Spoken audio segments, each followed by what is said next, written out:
Yes, some people, if you're a great player, you can jump deck to deck for each week, but that's very expensive. A lot of people can't afford that. So they just stick to one deck, learn the ins and outs, learn how to play it versus what matchups, and just do extremely well with it. We see people like Nikachu do very well with Merfolk.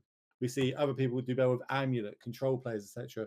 As we're going to move across to, obviously, Gary, who's having a great weekend with Grixis Death Shadow against Stefan. We'll try and work out what game this is. We'll try and get confirmation if this is game 1, 2, or 3 for you all at home. But okay, it's game 1 I'm being told in my ear. So game 1, we're starting off quite slow over on both sides. You know, there wasn't a turn 1 Amulet, it's just a grazer, as it looks like we're playing Amulet on turn 2. Are we going to follow this up with some sort of bounce land to get this back on the battlefield? Obviously, it will be the second spell if we cast another one. Okay, that's the promo one that gives us a land, right? So we've currently got 3 mana floating, basically, because we get the also untap it with the Amulet.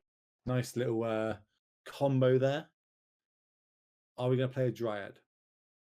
Gary's ready to tap that Ledger Shredder. Boom, tap it. Give me my connive trigger. It really does take getting used to when you play in paper with Ledger Shredder. Like, you have to mentally be scanning the texture of the game every single time, right? You can't really shut off, right? So which is a bit mentally taxing, honestly. It's quite a good point, to be fair. Like, you know, we've had years of digital Magic happening, and we're only just getting back this year into paper Magic solid. Maybe at the end of last year, moving into this year. But it is, you've got to remember your own triggers now. You know what I mean? A lot of people that have started playing Magic in the more recent years have never played in paper. So it's all like a whole new way of playing Magic for them. But moving back across to Gary, he's going to play his 3rd land for the turn. This is time shifted for people watching, just to make sure every round there's going to be 2 games for you all. There's going to be the main feature match and the backup feature match, and that is what we've got here. This is round 10 of a potentially, I think it's 13 rounds in day 2, and then me and Ascuro are going to hand off to another team to give you the top 12 playout. That is top 12. You didn't hear me wrong. It will be the number seeds 1, 2, 3, and 4. Basically, they get a bye in the top 8. Is kind of how that works for top 12. And then seeds 5 to 12 will all play off in a sub top 8, so to speak. And all winners from those 4 matches will then go in to play seeds 1 to 4. And that's how you'll get a top 8. So that's how a top 12 works. As we do see, all these cards start turning and burning over on Gary's side. He's deploying threats. He's killing creatures. He's attacking for 4 points of damage. That Grazer now not too great at blocking. It is a 0-3 with reach, but against a 4-6 Ledger Shredder, it's not going to be ideal. It's more of a chump blocker for maybe Ragavan's now in the future. Going back across to Stefan. Shields are down. How crazy can this turn get for him? Well, with Titan, like this, there is no ceiling really, because it's possible that from this position he just plays Cultivator Colossus into like double triple Titan. The thing is that he's got the free reign this turn, right? There are no Drowning the Locks right now up. There are no spell pieces. So basically, the question is how much can Steve master here? Unholy Heat has been quite detrimental to Titan's position because 1 mana just destroys the Titan. But again, Gary stepped out.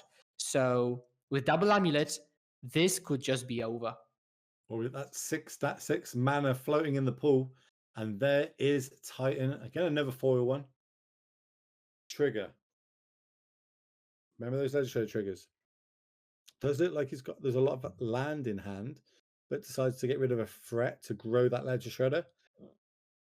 Now, I'm not super on this, but I think this is lethal, right? Because they've got because it's double Amulet means you can give it haste and double strike this turn. Yeah, exactly. Yeah.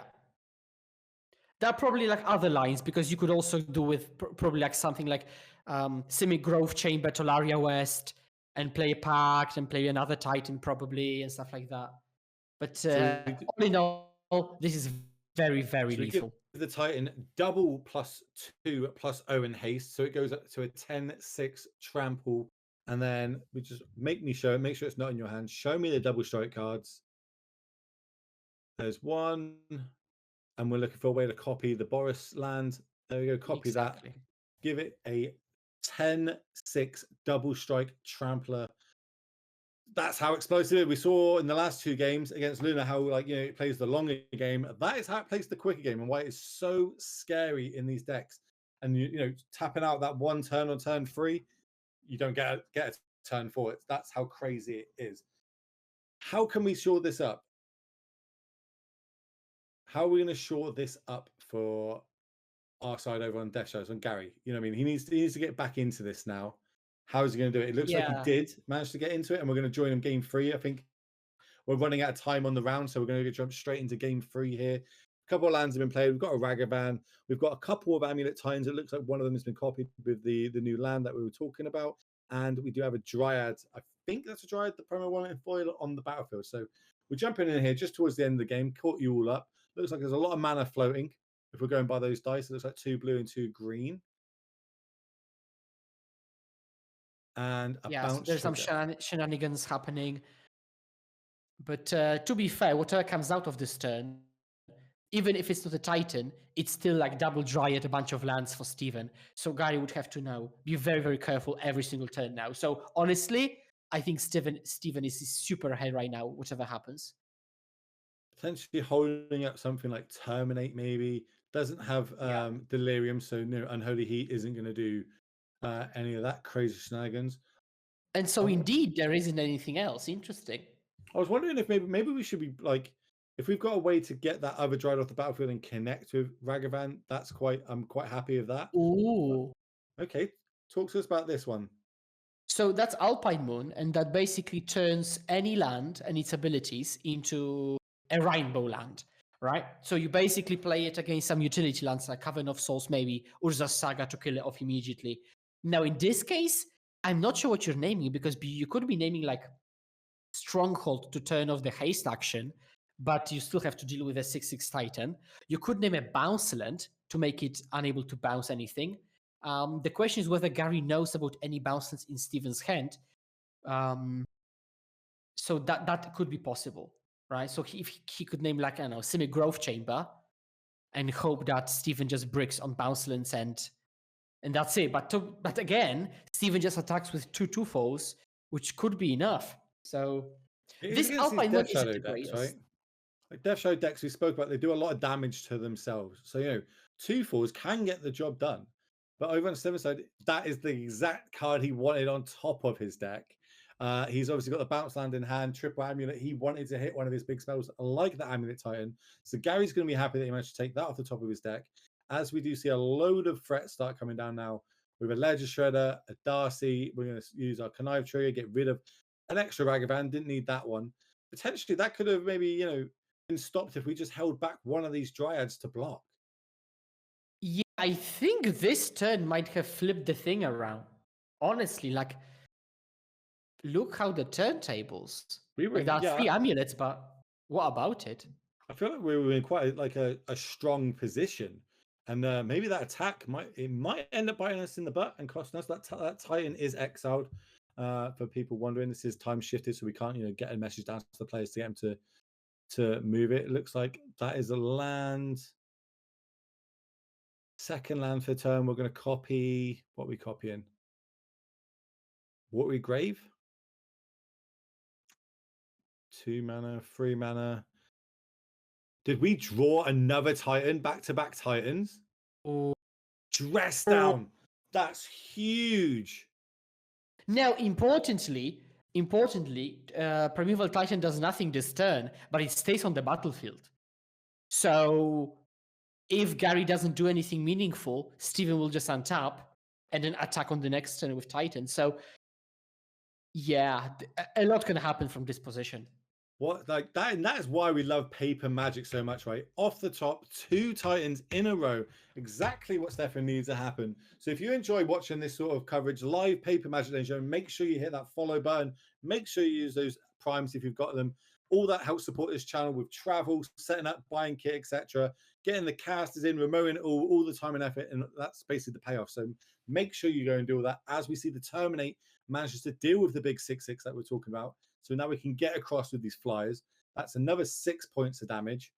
And we're going to add another 3 for you. That's it. Tap the top of our deck. What have we got? 3rd Titan. I don't even know what the odds of that is. someone else can work the odds out. It is a saga. Foil saga, though. So, bonus points. Looks like this whole deck is in foil. But dropping to 12, we've got 9 in the 6, air, 10 in the air, 6, sorry. 7. Yeah, it's 10 in the air. So technically, Steven's alive, which is like Lightning every bolt. draw step is key. So Let's go lightning bolt. Lightning bolt off the top. I mean, let's go for some style points and go like K command for lethal. Okay, cool. I'm going lightning bolt. You're going K command. Let's go. What we got? Didn't get a good look. Organising our lands. It looks like we're going straight to combat here. Interesting. Okay, right. So that's 9. Okay, so it's clearly not lethal. So the Darcy's have come back. Have to attack because Delirium's on. Yeah. 3 mana pit. Ganther. The big guy in hand. I thought there was going to be the K command then. I thought you called it. I was like, oh my god. But I guess not. Okay, big rip. Saga goes up to 2. Yeah. He might concede with the trigger on the stack. But what was it? Looking through every option here. I think it might, that turn where he decided to attack with both of these dryads might have cost him this game. Not saying it would have, you'd have to go back and work out how everything laid out, but I really think that was the turning point in this matchup. But he's looking at his lands. He's got something. He's thinking. Yeah, he has to have something. Like a... an engineered explosives. Is this going on 1 or 2? Obviously, 1 is going to get rid of his own amulets. It looks like he's going to have to get these flies out of there. But he's dead to Ledger Shredder. He's dead to Ledger Shredder in the air anyways. Because he has 3. Anything, right? Unless the life totals are... Yeah. No, that's it. Dead to Shredder. Unfortunate for Steven. Gary manages to take that down, advancing his record to 8-2, giving himself an excellent chance to be able to make that top 12 cut. Obviously, we spoke about it earlier on. We reckon an X and 3 will be able to get you into the top 12. X, 3, and 1. You're going to have to start looking at breakers and see how that works out. But people are just tuning in, welcome. Obviously, this is SCG Charlotte. This is the 20K Modern Actions happening. My name is Will Hall. I'm joined by Skura, and we are taking you through today. Obviously, you're watching it on a news channel. If you like what you see, make sure you hit that follow button.